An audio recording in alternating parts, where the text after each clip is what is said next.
So as we get closer to the main building, it's changing colour just a little bit.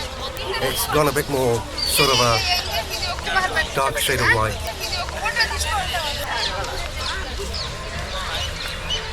So the detail in the archway and the surrounding of it is becoming a bit more visible. One thing I've noticed is that all the areas where there should be water is really painted blue. Water seems to be missing at the moment. I'm not sure if it's always like this or if it's just lately.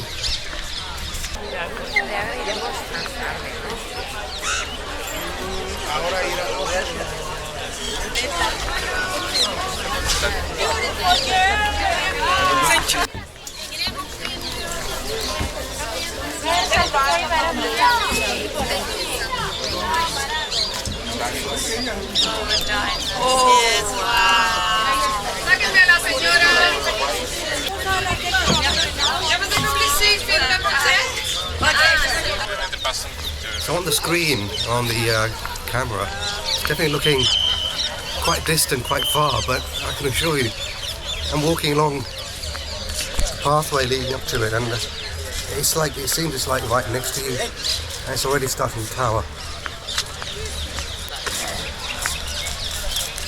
Wow, it really is huge. I think at this point you start seeing a lot more creamier colour coming off the building. I suppose these are the other entrances. One on the east, one on the west. We'll walk to the steps. Arrived really at the entrance in the west, by the side of the mosque. And this is a view. The sun's well and truly risen. On the camera it looks like a silhouette, but I can see Taj Mahal just fine with my bare eyes. Of course, if you have a close look, you'll see that there's practically no light being reflected off the Taj directly. So it's got a very matte, greyish white sort of a colour. It's more or less a grey overall that's coming off it. Still with the Taj on my right, I'm just making my way up to the where the barrier is. I suppose that's the river Yamuna. Just want to get a glimpse of it any moment now. There we are.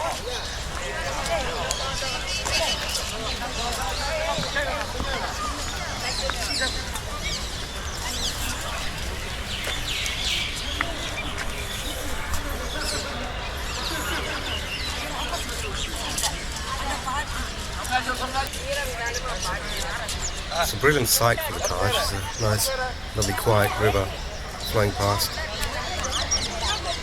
Practically right next to it. I'd say about 10 meters or so at its closest over here. You can see just over there just how much the level's dropped. I'll say quite possibly over the years, over the decades or more, not really sure. But the flow, of course, would have been a lot more stronger with the high levels.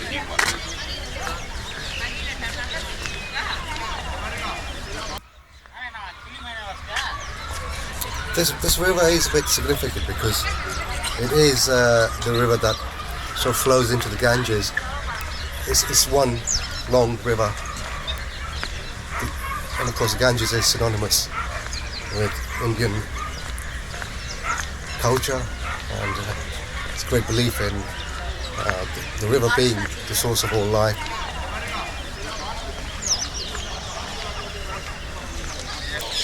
So this is a view from the east side. You can see Taj Mahal in its much fuller glory. The sun's shining directly into it. Of course, it's still early morning, so it's not as strong a beam of light as from around 10, 11 o'clock. see parts of it in the shade. So if you look on the right hand side of the platform and the right hand side minaret, you can see it's still partly in the shade. But it does look glorious from here.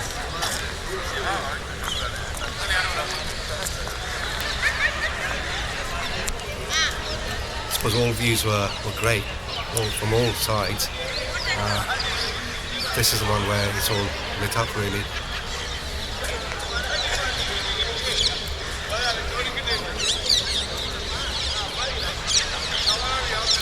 You see the garden, the lawns, looking back at the south entrance there.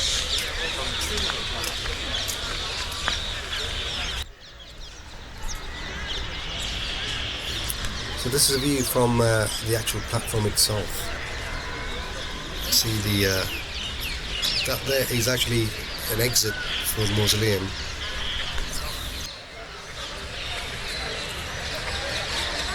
I'm standing here in front of one of the pillars that's protruding out from the actual surface.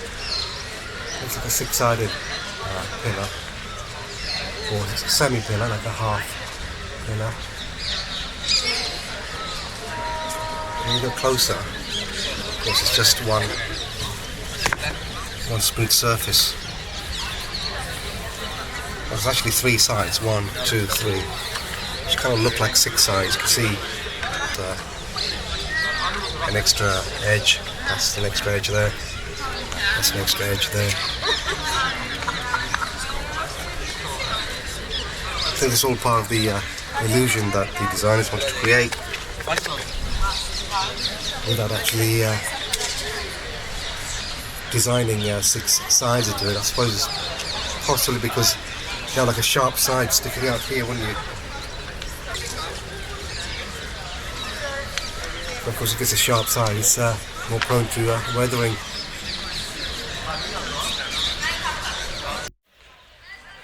There's more examples of the pillars protruding out.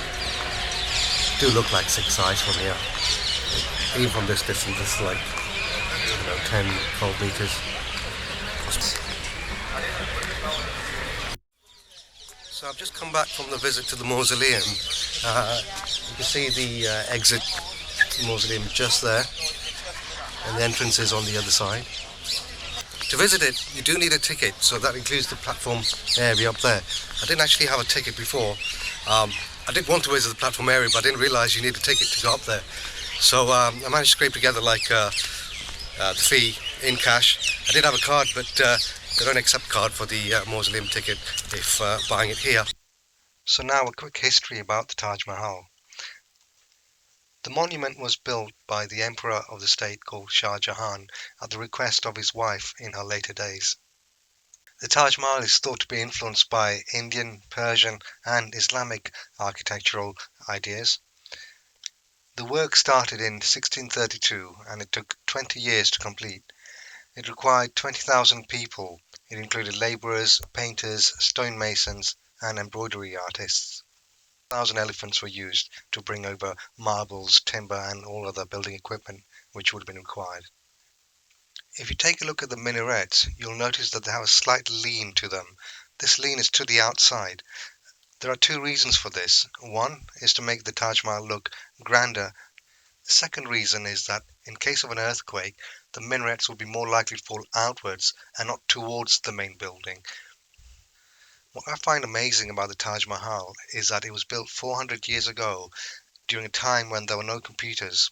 And so we did not have the software such as CAD, that's computer-aided design. We did not have 3D modeling software. And of course, we did not have all the heavy lifting tools and machinery that we have now that we use to build tall structures. Considering all the stone cutting and shaping and putting together all the pieces was done by hand, it just shows the level of skill that was involved.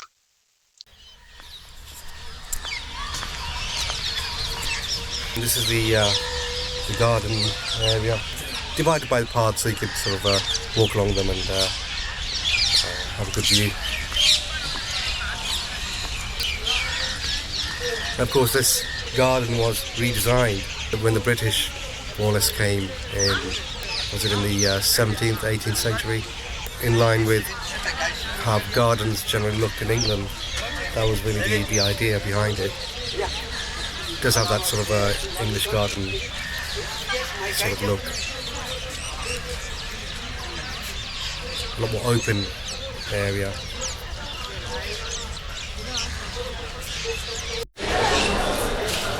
So I'm just taking one final recording of the Taj as I move out into the entrance archway. Just hope the pictures are washed out in the camera. I can see just fine. I think it's a bit washed out on the screen.